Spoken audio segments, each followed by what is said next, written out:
Alrighty, we are going to go over how to use last couple of selection tools and probably some of the lesser used by people who are new to Photoshop.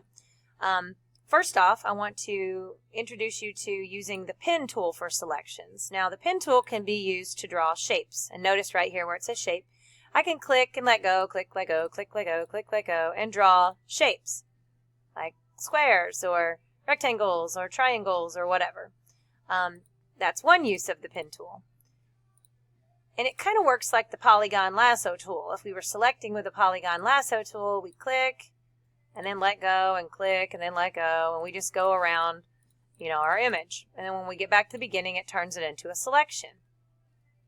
However, you can use the pen tool to create very nice, precise selections, but you need to set it to path instead of shape, so that when you draw it, it doesn't actually make shapes. It makes paths, which show up on the Paths panel. Okay, now I don't need that path, so I'm going to delete this path. But to draw with the pen tool, you're going to click and then let go and click again, just like you would do with the polygon lasso. However, unlike the polygon lasso, we can give this one curves. So, like here, if I start my selection, and I want it to curve over to here, and the way I explain it is to make rainbows with things. So like, where would the other side of the curve or the other side of the rainbow be? That's where you're going to click. Now you're not going to just click and then let go. You're going to click, and then just like the polygon lasso, it's going to connect the dots, but that is not where I want this to be. I want it to follow the curve. So before I even let go, I'm going to pull a handle out. This is a little adjustment handle. And you're just going to move the seesaw, this little guy, until you get the right angle roughly. Okay. Now the cool thing about these are editable when we're done with the selection. So unlike polygon lasso, when we're done with the selection, it just turns to marching ants. This will still be editable as a path. Okay. Now, if I were to go ahead and click now to create this, it's not going to go the right direction because this little seesaw handle is pointed down. So if I come up here now and I try to go to the other side of this curve, this is going to happen. See, that's backwards. That's not what I want. So I'm going to and by the way, you can't backspace on these like you can other tools, so you do have to be really careful. So I'm going to click and drag, and then here I'm going to move the anchor's angle. So to do that, you hold down the Alt key and you point to the end of this little adjustment here, and you get that upside down V, and you're just going to drag it so that it's kind of going the right direction of where you're coming out of this angle. Then let go, and then you can go on the other side of wherever your curve is going to be. So I'm going to click like, here, I guess, and then drag out until you get that right. Now this angle, go in the wrong direction. So holding down Alt, grabbing this, going the right direction, and then coming down and clicking and dragging however far I need. Okay, going to go the wrong direction, hold down Alt, point to this, click the right direction, and then come to the other side of the curve, wherever that may be, kind of here. So it's kind of a tedious process, I would admit, but unlike the polygon lasso, we actually have curves instead of a bunch of straight lines everywhere. Now these little bitty parts get really complicated because you're going to hold down Alt, turn it the right direction, but then you got to click like almost right where that is, and you got to make sure you don't click on that thing. So we're going to click like close to here, and then same thing. We just kind of keep going around, and you just keep going until you get it all selected. Now, like I said, the cool thing about this is these are going to be editable when all is said and done. So now I'm not going to obviously select this entire thing here and make you watch, but I'm just going to finish this off. So let's pretend like, this was the whole thing. It's not, obviously. But I've closed my path. So over here on my Paths panel, instead of my Layers panel, I have my Work Path. And then I can come over here to the button below the Type tool that has that arrow. And I'm going to choose my Direct Selection tool. That's the white arrow. Then I can click back on any of these. And so when I click back on them, I have that option to mess with these handles again. So when I click on it, I just have to find the right handle, and then I can make adjustments. I can also move the points completely. So if I click and it puts both handles on, then I can click in the middle and move that point if I need to. So if you have one that you need to modify, you can scoot it up, scoot it out, whatever you need to do.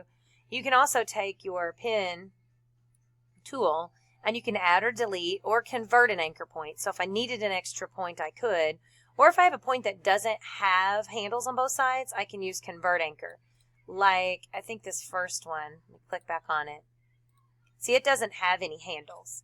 So I could come in here, I'm going to click and hold this and pull convert, and then I can just pull on this handle and see it puts handles in there. And then I can have handles that I can adjust the other way. Okay? So it's a pretty cool tool. People who are, legit real graphic designers are really good with the pen tool. The pen tool becomes kind of their go-to tool. So anyway, if that's something in your future, you're going to have to learn it.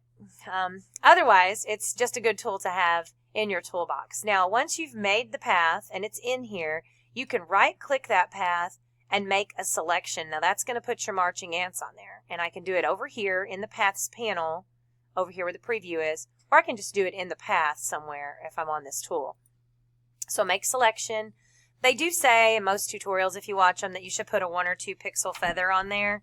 And then you just hit OK, and now you've got your selection. So at this point, you could go into select a mask. You could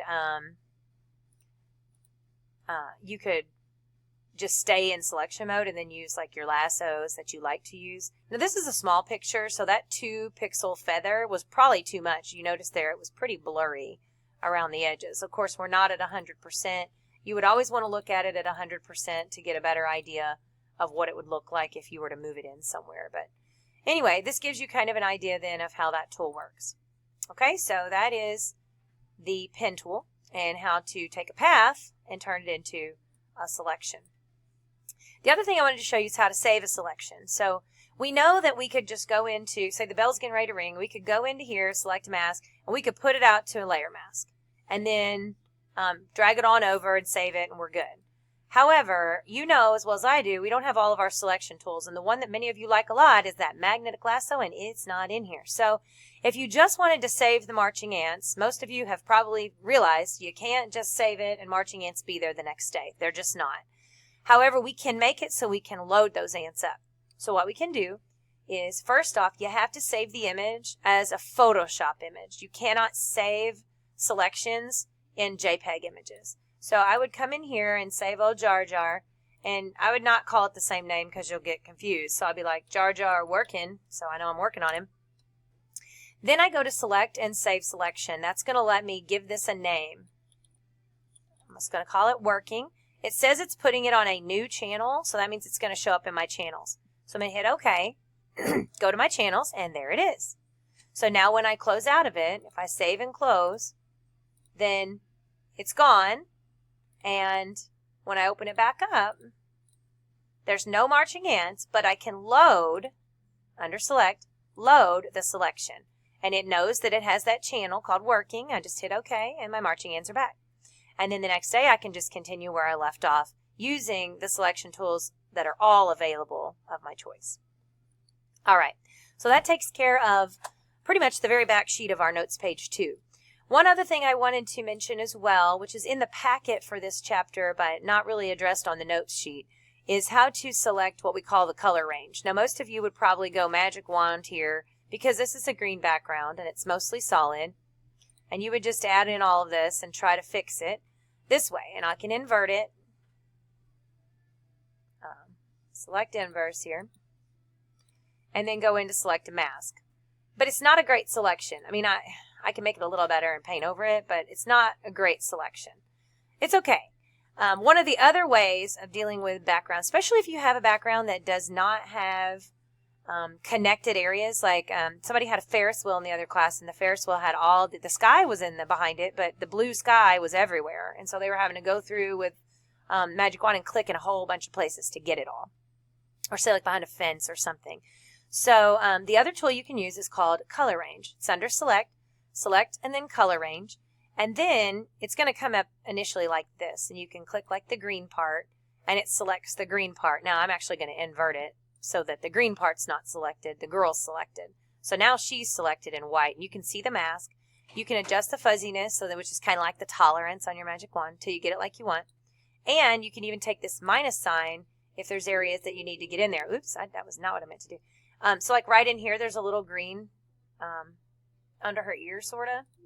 So I can try to like get those parts out of there as well. So let me actually invert it because this will be easier. I'll just add this green in there. So we've got the first green, And then we're going to add this one in and get the second green. There we go. So now I've got that in there. Then I can kind of turn it up, and then I can invert it back. And of course, some of this outside part, you got to decide where's the threshold going to be. It's like this is still not getting all of the image. So you have to decide exactly what method you want to take here. But so say I say okay, what it does is then it selects it all. And of course, I'm going to have to go into select a mask and fix it with just a regular brush or whatever to bring in these parts that I don't want, or that I do want. But the selection around the edges should be considerably better than what I had before. And of course, I could have gone back in there and adjusted the fuzziness more to make this work out even better, but I didn't. So, but that just gives you kind of an idea of how to use that tool. And particularly if you have something that's on roughly a solid background. Okay, so again, I'm going to Control D here. We'll try it again with select color range. Turn down your fuzziness if you want to, initially. Click the color that you're going to work with. Add in that second color if there's another one. I probably should have zoomed because I just can't even figure out where this green is. There we go. It's a little bit better. And then start to adjust your fuzziness. But you don't want to lose your subject if you don't have to. Hit OK. There's some areas here that didn't go. But there you go. See, that's a little bit of a better selection. And then I can paint out the areas I don't want and paint in the areas that I do. So again, it's just another tool to put in your toolbox that you may or may not use much, but I just wanted you to be aware of it. So good luck selecting.